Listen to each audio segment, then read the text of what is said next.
Hello, and welcome to the Mississippi Valley Archaeology Center's UWL Archaeology Alumni Podcast. I'm MVAC archaeologist Cindy Kutchik. Through this podcast series, we're connecting with alumni of the University of Wisconsin-La Crosse Archaeology program.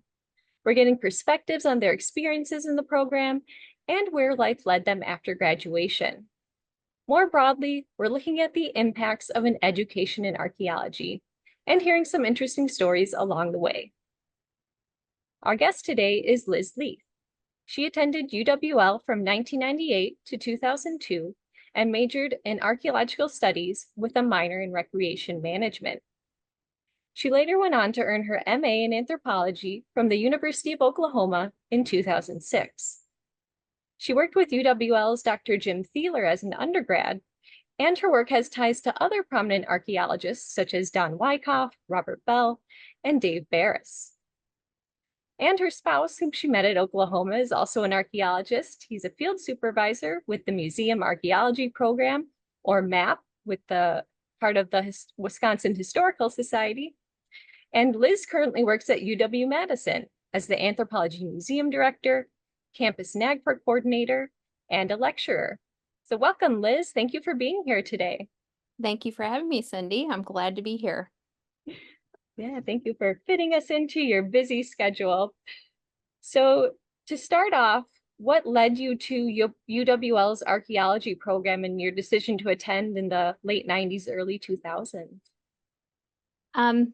This is a hard question for me, because I don't really recall that aha moment that I wanted to choose archaeology. I know I was interested in it. I came to talk to Jim Gallagher before I started when I was looking at schools and the smaller class size and the focus of UWL's program really drew me in.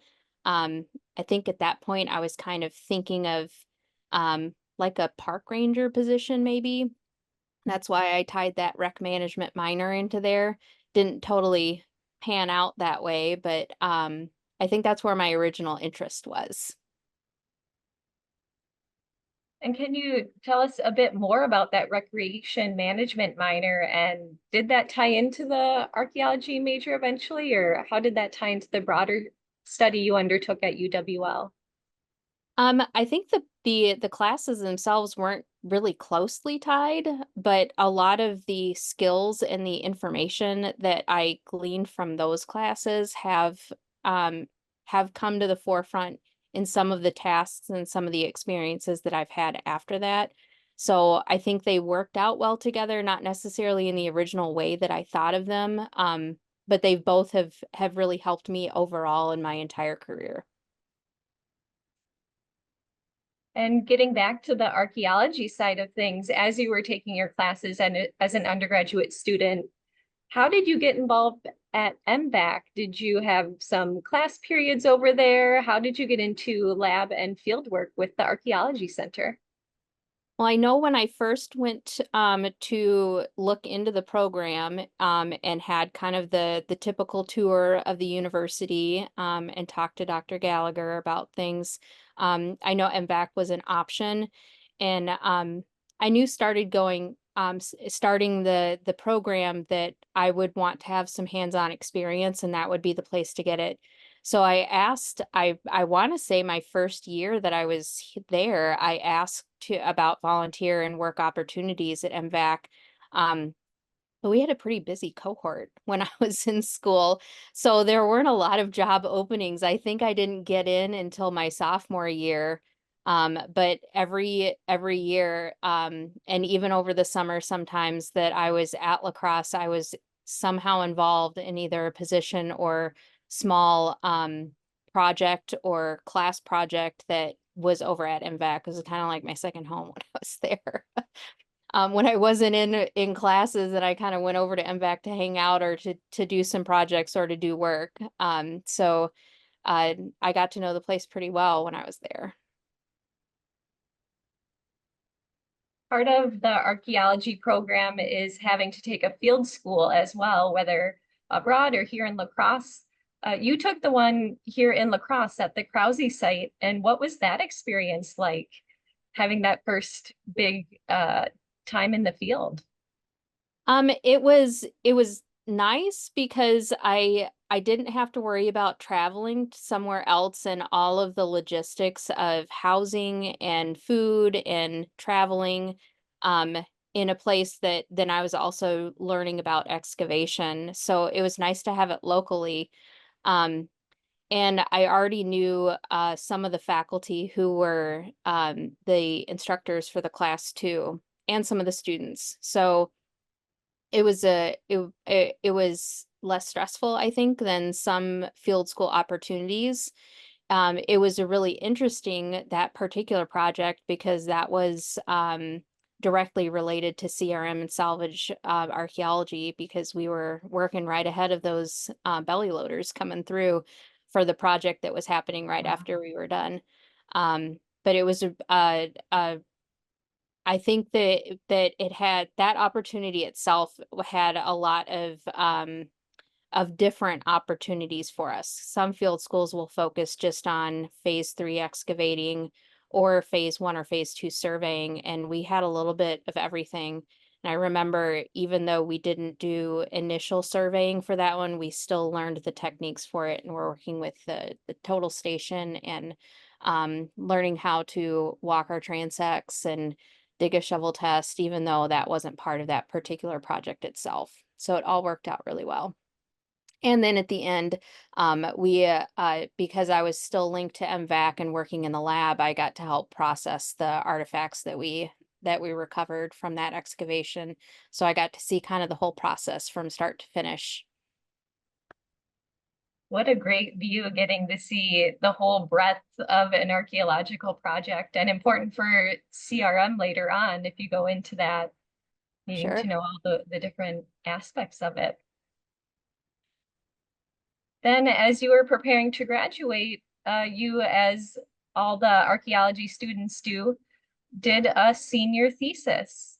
What was your topic for that? For my senior thesis, I wanted to learn more about post-contact ceramics and how to identify them. I worked on the Fort Crawford 2 collections for that one.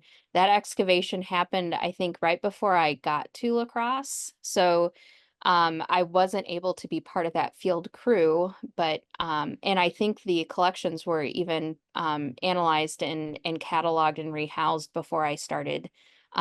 But that was a pretty large collection, and for my thesis, I created an identification guide on how to identify ceramics based on color and a lot of other different aspects. And I used a lot of those Fort Crawford 2 ceramics for pictures to provide the visual aid for that guide. So it was a really fun process. Another time I was hunkered down in one of the back corners of the basement of MVAC doing my project work, in between trying to figure out if I could glom myself onto another lab project as well. Oh, great. And if anybody is interested in looking at senior theses, such as that one, the Murphy Library at UWL keeps copies of all of those. So you can take a look at that identification guide if you want to. So after graduating, completing senior thesis and everything, what influenced your decision to undertake graduate studies at the University of Oklahoma? Well, I knew after I graduated from La Crosse that I did not want to be a shovel bum. And most of the other jobs that are directly associated with archaeology would require something more than a bachelor's degree. So I'd have to at least get a master's level degree. I knew I probably didn't want to do CRM long term either, but I didn't necessarily want to teach. I was really interested and loved working in the lab. So I thought maybe going into a lab, a job in a lab or a museum would be interesting to me. And the mentors that I had there had some connections to some of the archaeologists at Oklahoma, which was kind of the initial network connection that happened there. But Oklahoma was offering tuition waivers and funding for graduate students, which is always one of those key things that people think about when they're looking at grad schools.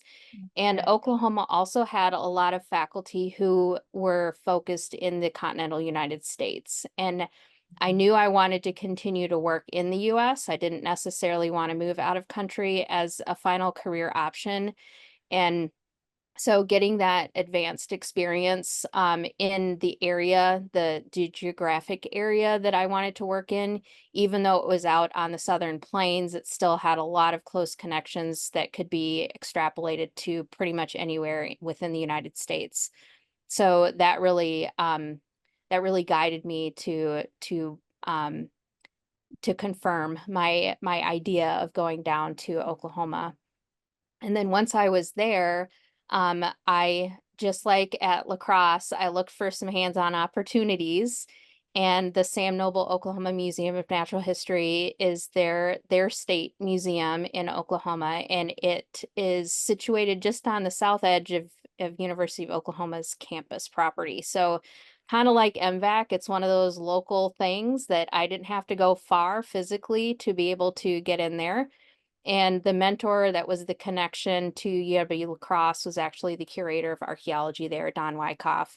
So I asked right away if there were any opportunities to work in the museum there. They did have one assistant position that they could provide, but you kind of had to wait in line to get there. But they also had a museum studies class. So I took that right away when I started with classwork at OU. And the registrar of the museum, Julie Droke, was one of our guest lecturers in that class. And she talked about needing help in the registrar's office. And I thought, that's as good as place that I need to get some hands-on work. So I asked her if I could help out, and she was working on some of their NAGPR cases and just general registration tasks. So I started volunteering for her and then moved into a work position. There were 2 museum studies and anthropology classes that were offered through the graduate as graduate classes. And I took both of those and knew that that's where I wanted to go, into museum work. So I tried as hard as I could to glom myself into that position, into an assistant position, into whatever I could get to work in the museum. And eventually when I graduated, the timing worked out really well. That Peggy Rubenstein, the collection manager who was there, was retiring. So the position opened, and I got the position through interview. And I for a while I waffled back and forth on whether or not why I wanted to continue for a PhD. So I actually started taking classes towards PhD after my master's, but in a museum career, you don't usually need something beyond a master's level for what I was doing. So I didn't need the PhD. And it's a lot with a full-time job to continue on with coursework and graduate studies. So I considered my education part of my career done, but still worked on professional development and outside training as I've continued in this part of my career. How did your experience as an undergrad at UWL affect your graduate studies and what you did afterwards? I can't really say enough about how much the UWL program helped me in general with my profession, but also preparing me for graduate school. A lot of university programs that offer the hands-on opportunities, like at MVAC, are at universities that have graduate programs as well. So those positions are usually taken up by graduate students and not offered to undergraduates, or at least not offered to the extent they are at UWL. So when I started graduate school at OU, I had hands-on experience that was more reflective of the senior graduate students who were there. So I already had all that introductory information and experience under my belt. And the field work that we did, requiring a 6-week field school instead of a 4-week field school at UWL, was also kind of put me a little bit ahead of some of the other graduate students. So it made that transition process into graduate school not quite so daunting and intimidating. The upper level classes at UWL also were very focused as seminars and discussion classes. So they were really forcing us to talk during class and to learn how to critique and analyze papers and articles. And all of the graduate classes, no matter where you go, are like that. So I already started out with coursework, understanding that we were going to have pretty big reading loads and that we would have to discuss them in class and we'd have to provide some critiques and evaluations for them. So starting the classes at OU was not really any different than my junior and senior year at UW La Crosse. And understanding what I needed to do for my for my thesis, my master's thesis was kind of like the next step of the senior thesis. Our senior thesis process is kind of like a mini master's. So, and mine, I guess, in particular too, because I did a kind of long thesis. So I already understood what the process was for doing the research and formatting the paper that would eventually be what my master's thesis was.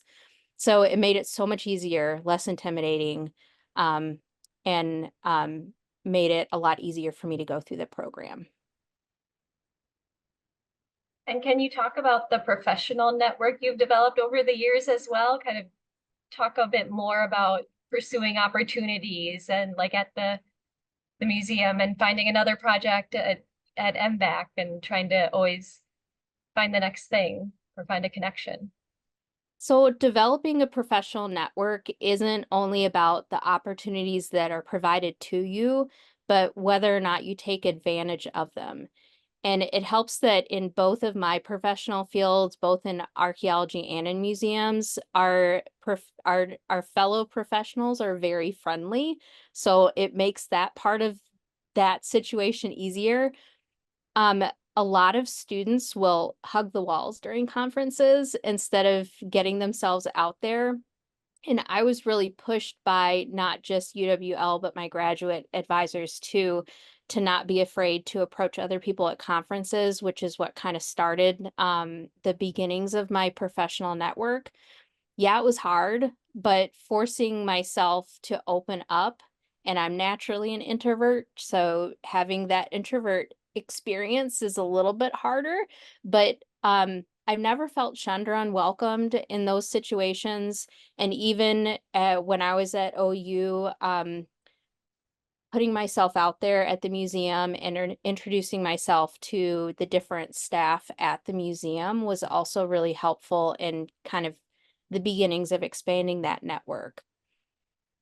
And now that I've been in that situation many times, my network expands the globe because I'm part of professional organizations that extend beyond the United States.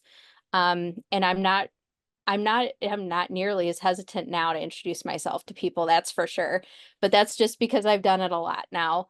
And I understand the general feeling of our profession, that I know in it going in that that I'm going to be welcomed to a majority of the extent.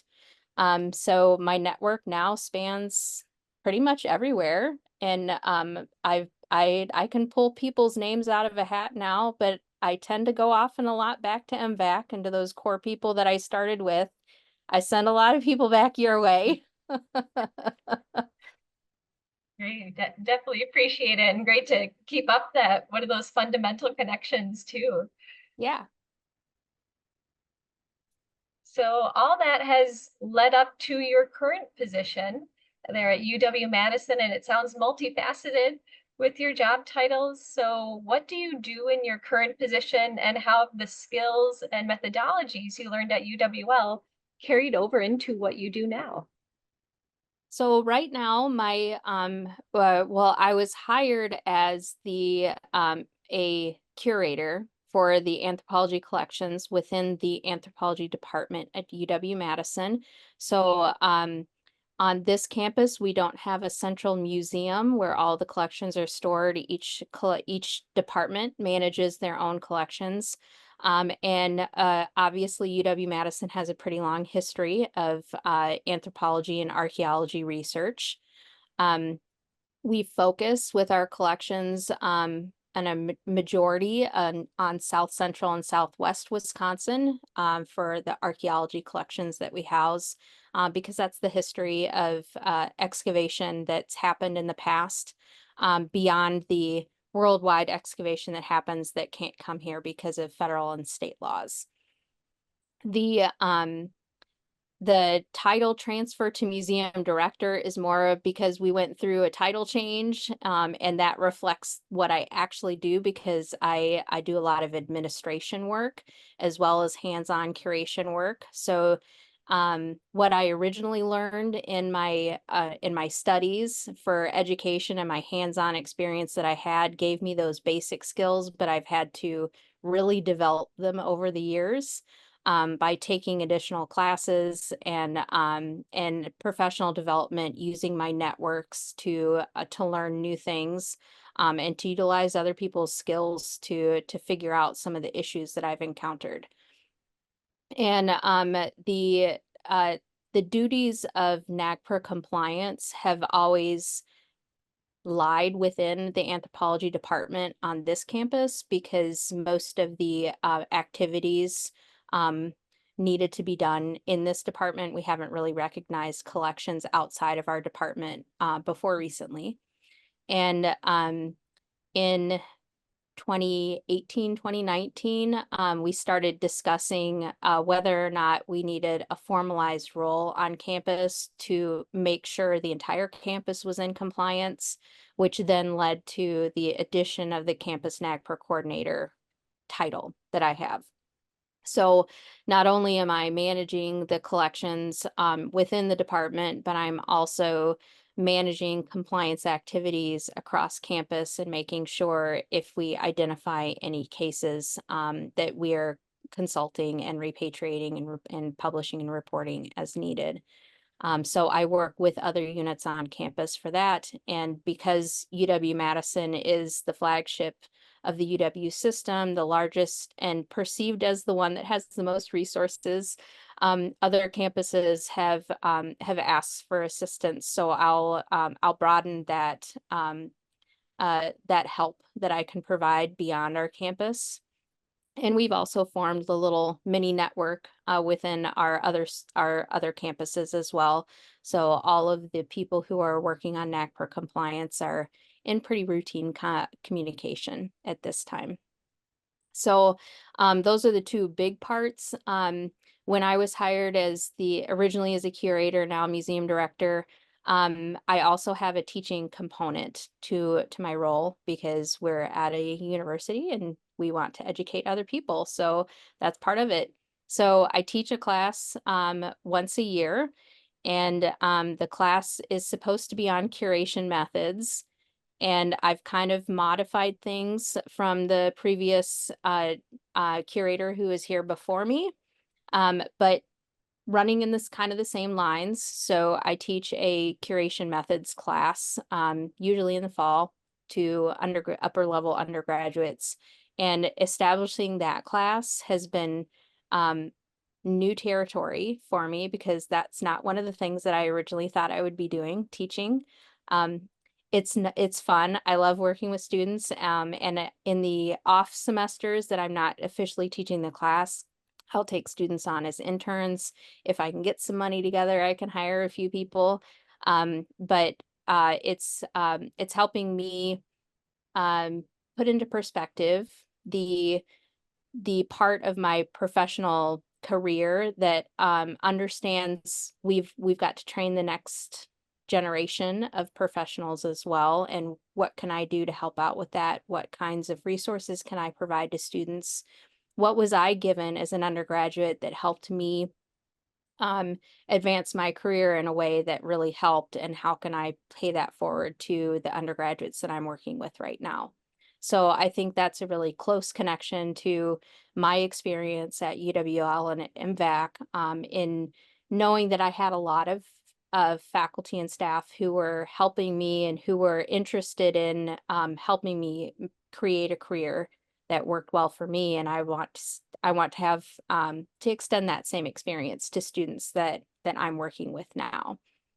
So all of the lab skills that I originally learned at MVAC, I still use, I still go back to. I may know a little bit more now because I've seen more artifacts than I did when I was an undergrad. But those are all basic skills that I still use.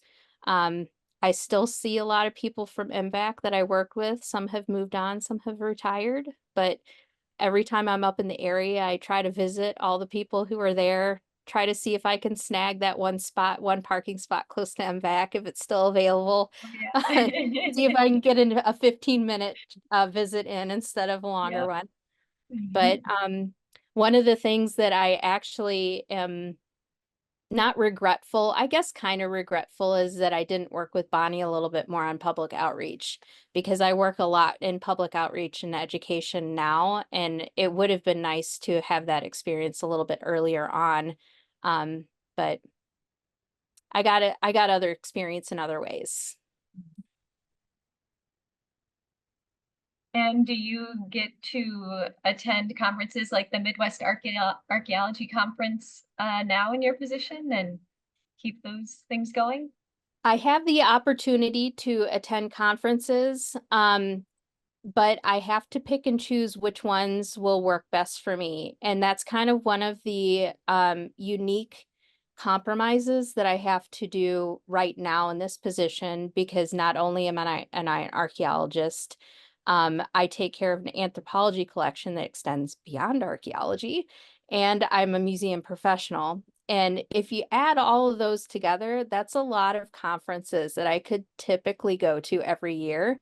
So, because of my recent NAGPRA, the the forefront of NAGPRA activity that I've been doing recently, I've been choosing the conferences that I go to because I've collaborated with other presenters on discussing NAGPRA specifically.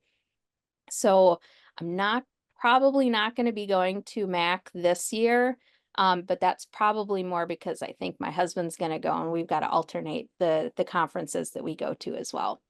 And I've been focusing somewhat on some of the other state level conferences that have been happening. I have a little dabbling of getting involved in education committee stuff with museum organization that I'm involved with.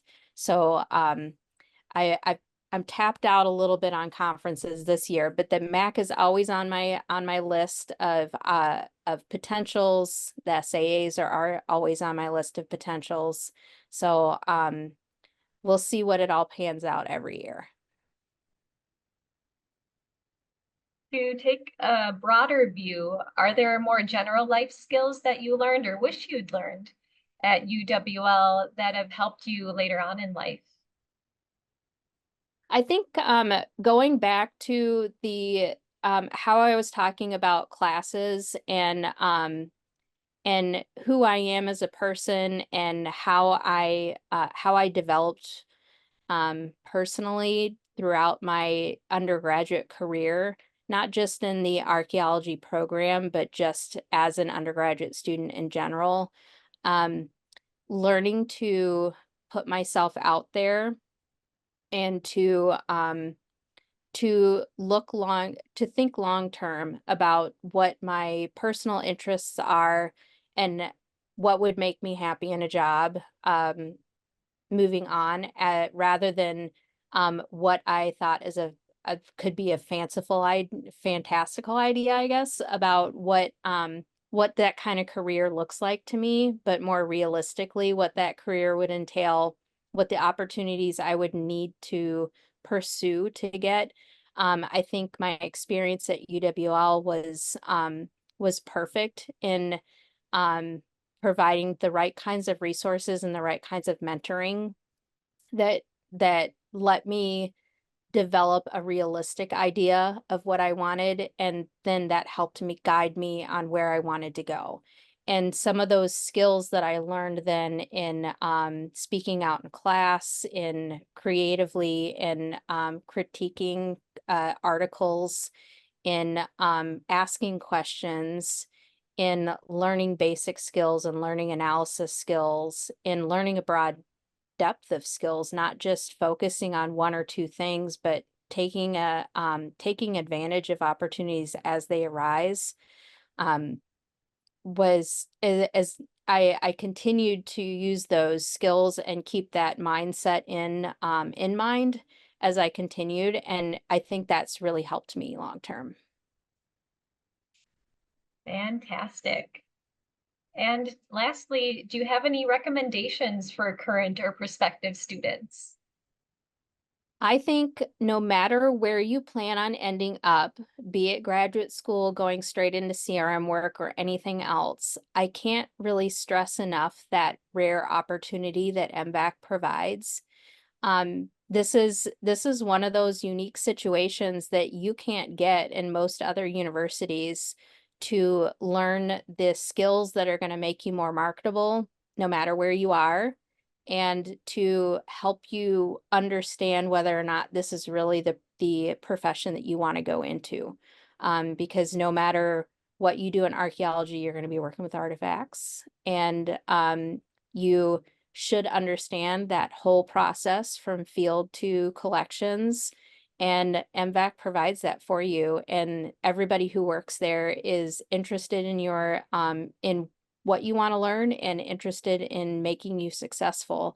So it's the perfect blend of circumstance and resource that you can use.